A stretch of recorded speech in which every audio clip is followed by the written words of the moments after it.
Alright, welcome back to Nick Lenz's Doctor Who review, episode number 106. We're here reviewing the second story of season 13 of the show, which also happens to be the second story of the second season of the Fourth Doctor's run. Yes, known as Planet of Evil. From what I've read and based on what I saw of this episode, it seems like the writer of this episode really trying to duplicate the success of Star Trek. And since this was the mid-70s, it's probably reruns of the original series probably airing at this time, so they want to duplicate that success by having a Star Trek style episode. There's many different outside camera shots of the spaceship where the primary center of the ship, the story is, and it feels very much like Star Trek. Also, they have this thing where in the story where the way they dispose bodies, just drop off in space, which it's normally not done like that in Doctor Who. Normally, the bodies you just left there. Now, this is something they did actually borrow, one of several things they borrowed from Star Trek. Yes, it feels like a Star Trek story, but the thing is, it's not a carbon copy of any known Star Trek episode at this point in time, which was the original series. I mean, the only thing I can think of similar to the creatures part of the episode is maybe the Tholians, maybe? But that's it. They did mention the antimatter and matter, that's an element from one of the episodes. But it doesn't necessarily carbon copy a story from it, per se. Just take elements of some of the stuff there. So we started out with this planet called Zelta Minor. You think, wait, a planet called Zelta Minor in Doctor Who? Using minor is not something they would normally do when it comes to planets. Usually it's like a name and like a number, but not usually minor. That's a Star Trek thing. Yes. I guess Robert Holmes probably wanted to do that for some reason. So, we have found this really good power source. And then, you can't stay at night because of these weird creatures. What these creatures are, they're literally identified as anti-men. Yes, seriously. They come from apparently antimatter universe. And there's a pond that kind of goes into the antimatter universe. And I was like, I found something interesting. Now you can go back. And he comes back, no problem. The other guy basically forced to come back. He was basically killed by whatever this thing is. They don't exactly show. They kind of show a little bit. At the beginning, they don't really show what things look like.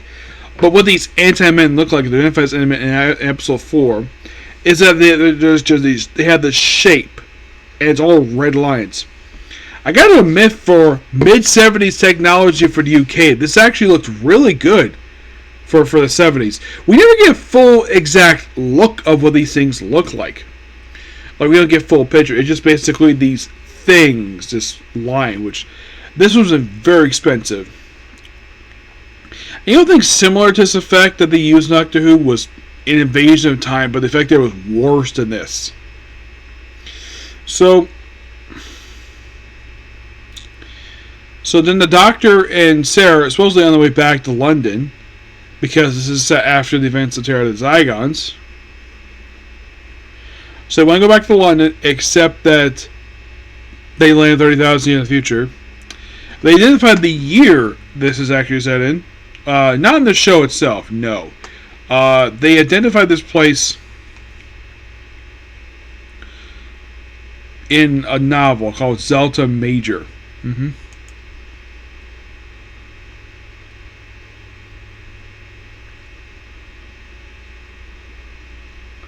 Where the following story, sequel to line, features the Fifth Doctor. Yep, the Fifth Doctor.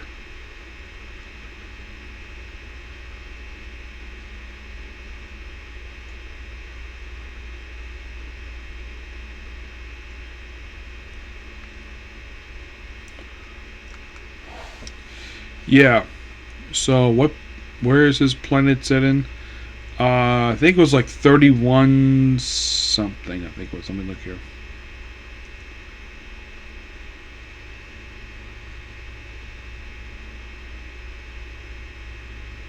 Here we go. Okay, so in the year 37166, that's the name of that's the year that the story is in, like that far in the future. Like damn. And this is like this year 37,166. Yeah, that far in the future. Yeah, the far future this thing. Yeah. Oh, by the way, aside from the story here and the novel, like Zelta Major, excuse me, Delta Minor, this planet does not appear again ever in Doctor Who aside from those two stories.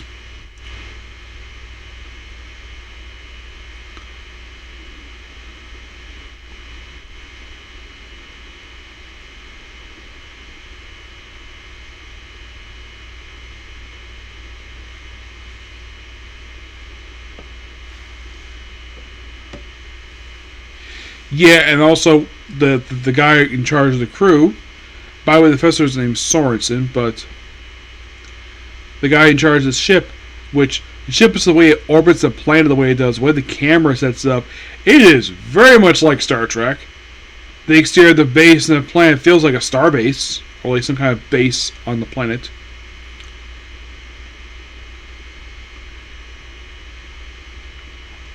And they refer to the ship as a probe ship.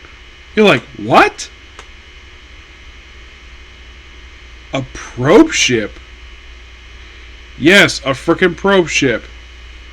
Despite the fact, look at this damn thing. It looks like a giant shuttlecraft. Yes, because this is obviously... Oh, by the way, the ship's controller is Salmar. Apparently, from this theory, his species is Merizian.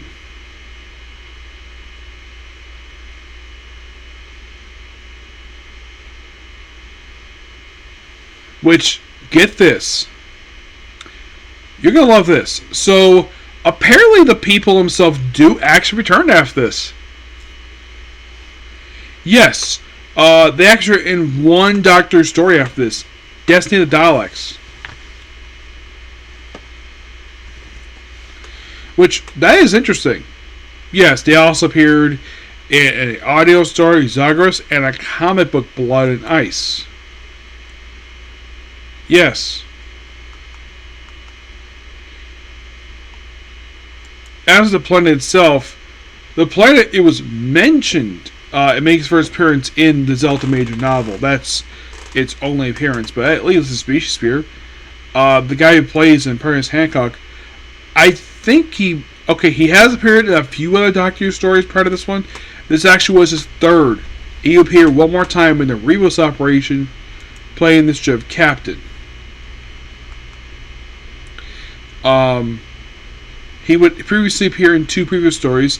Planet of the Daleks, playing a guy called Vauber, who was a Fall. Yes, a Fall. And playing a character named Jimmy from the really good story Spearhead in Space. He was a journalist.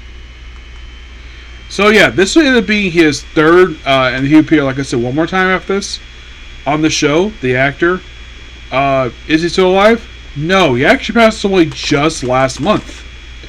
Yes. You're thinking, really? Yeah, he did. He passed away. He's very arrogant, and with all the deaths happening throughout the story, he obviously thinks the Doctor is involved, despite the fact he has no evidence to support basically his claim. Because Doctor was nearby, he must be basically responsible for killing these people. Despite the fact that the Doctor doesn't have any weapons on him, the only kind of weapon he has is a sonic screwdriver, which does briefly appear in part 4 of the story. So he's held prisoner. At one point in the story, I think it was in part 3, I think it was, he was getting so out of control, he basically decided to threaten the Genesis into space, because Oh, because that supposedly they're the ones who killed this one other person, despite the fact they actually had a freaking alibi. Twice. Yes, lucky not basically able to be called back. Thanks to, of course, to Velosky, who is like this senior officer who ends up basically just relieving Salmar of duty. Mm-hmm. Because, of course, he's a competent person. Mm-hmm.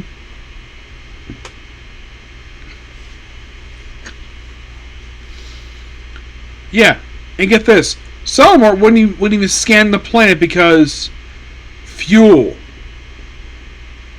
Which to me sounds like bullcrap. If it's a low-level scan, how they doubt eat up your fuel?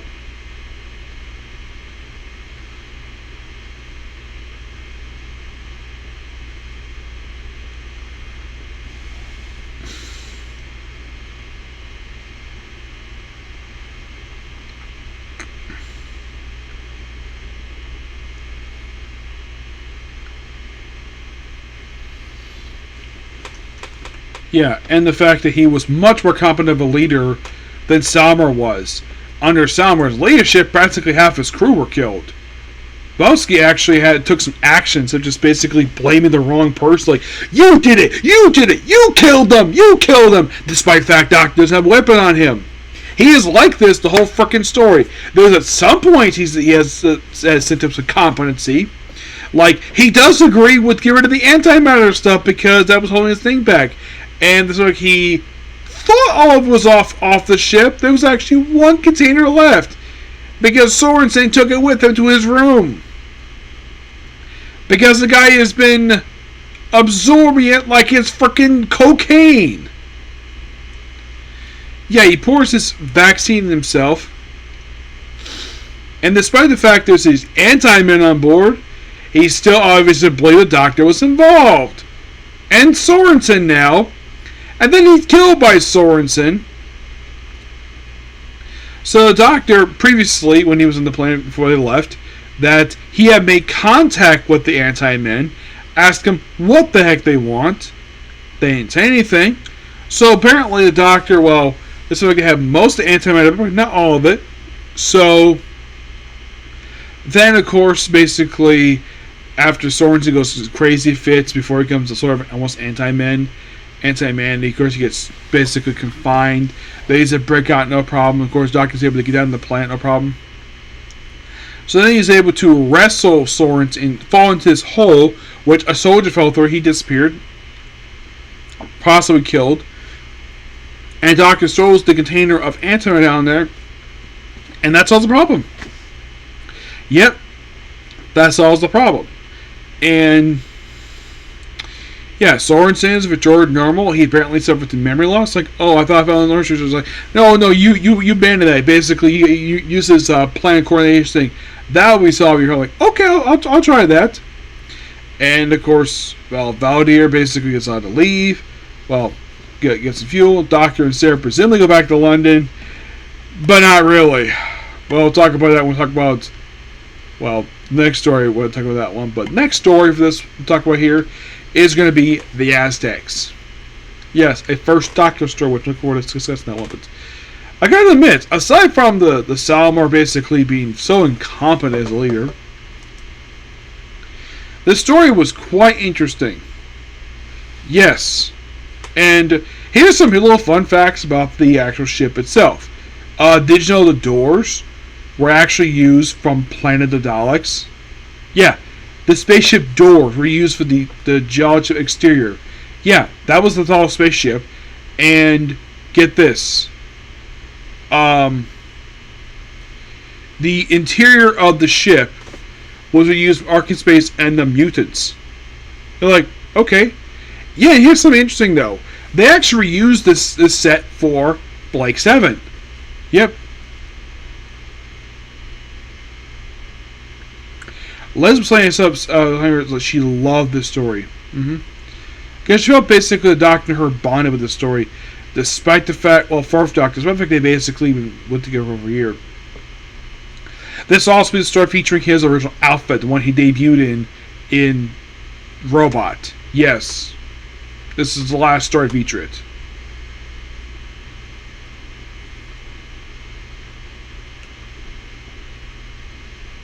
Yeah, and this also is probably going to be the only story. He basically takes off his scar and has it removed for the last minute of the story.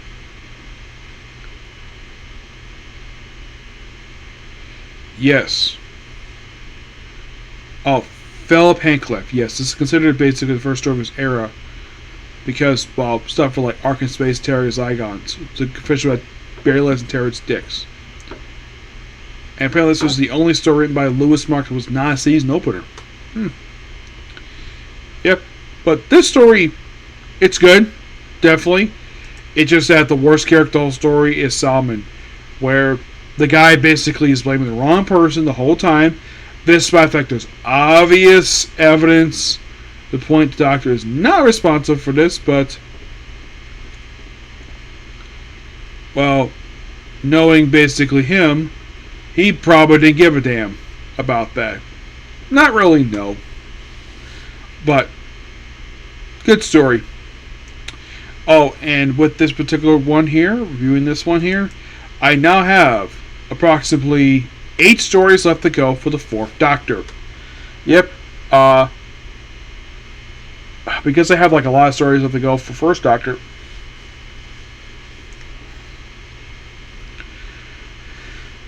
there'll be some stories basically obviously skipping season 1, only skipping 1. For season 2, I think like 1. Season 3 is going to be 3 stories. Actually 4. Yeah, 4 stories for season 3. And like 1 story for season 4. That'd be the Smugglers. Yeah, the Savages was the most recent one released. Yep. But yeah, that's a particular view. Please be sure to like, comment, subscribe, notifications. Next up, comic book history. Okay, next view. Bye.